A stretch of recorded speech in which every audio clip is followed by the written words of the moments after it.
Башкорт дәүләт медицина университеты һәм медицина колледждары абитуриентларга кытлык кисермәй. Елда конкурс югары. Әмма шул вакытта республика һаулык һаклау өлкәһендә кадрларга мохтаҗлык. Дипломлы белгечләр кайда югала?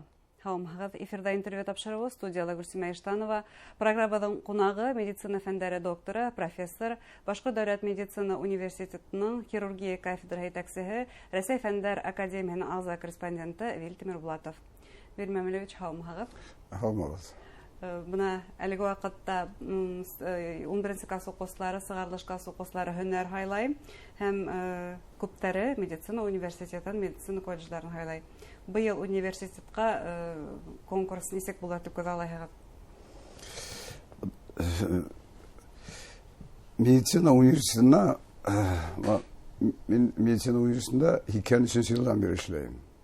Шул заманда 94 елдан 2001 елга саклы мен ректор булып эшләдем. Шуга саклы мен студентлар алу комиссияның секретары булдым. Ул вакытта мин ингәндә 69 елда конкурс 4-5 кеше була торган бер урынга. Бүгенге көндә шул эшләү периодында шул хәлдә калау бар. 4-5-6 кеше күбрәк булмай. Ни өчен шулай? Сөнки медицина университетына килә кешеләр медицинага хезмәт итәрсен. Уларга максатлы кешеләр килә. Уларга югары белем кирәкмәй. Уның өчен килмәй улар. Диплом өчен килмәй. Улар шунда табиб булырга, кешегә ярдәм итәргә, гомерен шул һөнәргә байкаган кешеләр килә. Шуның өчен безнең конкурс һәр вакыт бер кимәлдә, бер сабага була. Димәк, осраклы кешеләр бөтенләй юк факультетта. Осраклы кешеләр килмәй. Әгәрдә осраклы кешеләр була. Әгәрдә менә төрле югары йортларга алганда, ул бөтен дөньяда шулай. Бер 10% беренче курста улар китәләр ташлай. Улар аңлай. Бу югары йортына дөрес килмәгән, менә медицина университетында шул процент түбәнрәк, бер 200% гына була. Димәк, дипломлы белгечләр барыбырда был өлкән хайлай, был өлкәлә эшләй дип. Ни өчен республикала бүген бuna ошо һөнәр осталарына кытлык кисерә һуң? Аның сәбәпләре күп кенә. Тик әгәрдә максатлы ине булганда, максатлы укыту булганда,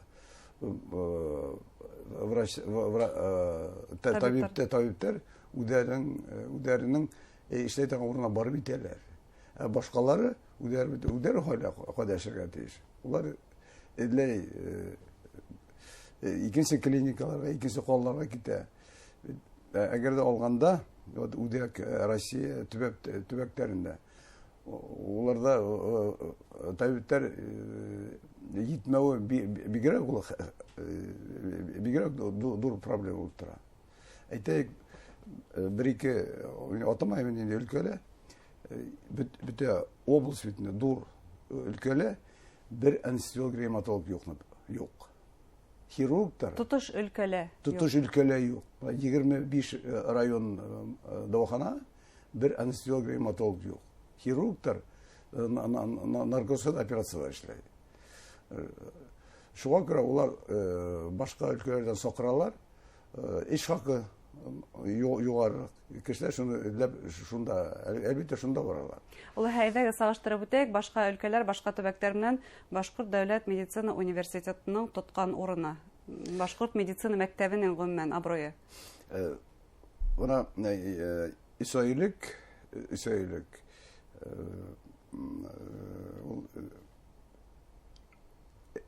медицина югары йортларының рейтингы сыкты.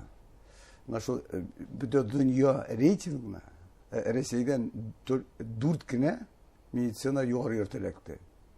Ул беренче Мәскәү медицина университеты, шон Курский, шон Новосибирск и Башкорт дәүләт университеты. Бұл дүния бойынса. Дөнья буенча. Бұл әлбәттә үзе күп нәмәне һөйләп тора. Күп нәмә әйтә бит. Шуның без заманда, вот мен ректор эшләгәндә, без Россиядә медицина югары йортларынан икенче булып университетка әйләндек. Башкалар академия булдылар, академия түбәнрәк. Менә без икенче медицина университеты булдык. Ә бына бұл баһалар, улар нинди талаптар буенча куела? Onun талаптары күп. Материал техник база ничек була, кадрдар, фен докторларны әйтәйек. Менә безнең университетта бүгенге көндә 270 фен доктор эшләй. Укытучылар арасында 250 кеше доцент. Üçüncü düğüm yotaqны ничек студенттарга бирелә. Шул ситиле студенттары ничә процент. Бuna шундай күп күрһәткечләр исәпкә алына. Шул арасында безнең башка дәүләт медицина университеты шул 4 топ әйтәйек, шул әйтеп медицина Рәсәйнең шул хонда тора. Һез хирургия кафедра итәкчеһе һәм Башкортстанның хирурглар ассоциация президенты булып торагыз. Бына без еш кына кабатларга яратабыз. Пандемия безнең тормышыбызга зур үзгәрешләр индереп, үзенең шартларын куйды дип. Бына бүген хирурглар әзерләгәндә ул ниндидер шартлар, ниндидер талаптар куйдымы? Әлбәттә, ул әйтергә була, яңа специальность килеп чыкты. Хирургия шул коронавирус шартларында. Хирургия, онда икенче хирургия. Чөнки хирург ул комбинезон киеп, чума, шул холера эпидемия вакытында кийинә. Шул хәлдә ул операция эшләй. Операция бит 4 сагать, 5 сагать була, 2 сагать. Вот хирург операциядагында 3-4 килограмм ябык булса шул операция. Гомумән бына шундый 8-10 сәгатьлек операциялар эшләү мөмкинлеге бармы хәзер? Әллә пациентларның бына иммун системаһы ничек күтәрә алырлыкмы бына шундый катмарлы операцияларда? Дөрес әйтәгез. Әлбәттә, авырулар операцияны авыррак күтәрә. Шуңа күрә элекке күп түгел бит операцияларның нәтиҗәләре. Улар түбәнрәк. Ул катастрофик түгел. Нәтиҗәләре түбәнрәк. Әйтәйек, элек ул 1-2%, бүген көндә ул 5% бар бит операциянең насар нидәре. Үлү түгел, вот Һавага үтерелә шулай бит. Операцияны кисерү. Үпкә ягынан булар үтендә коронавирус үпкәле иң алда була. Зарарлай. Демәк, ниндидер ошондой катмарлы операциялар һөҗүмтәләргә килтерү ихтималлыгы аркасында бүген хирургларның кулдары бәйле.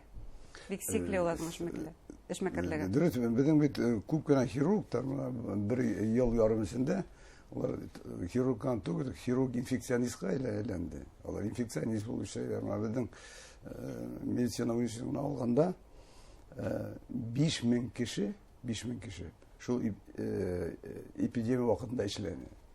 Унда 250 укытучылар, доцент, профессорлар, 200 аспирант, 400 ординатор. Улар бөтенләй инфекционист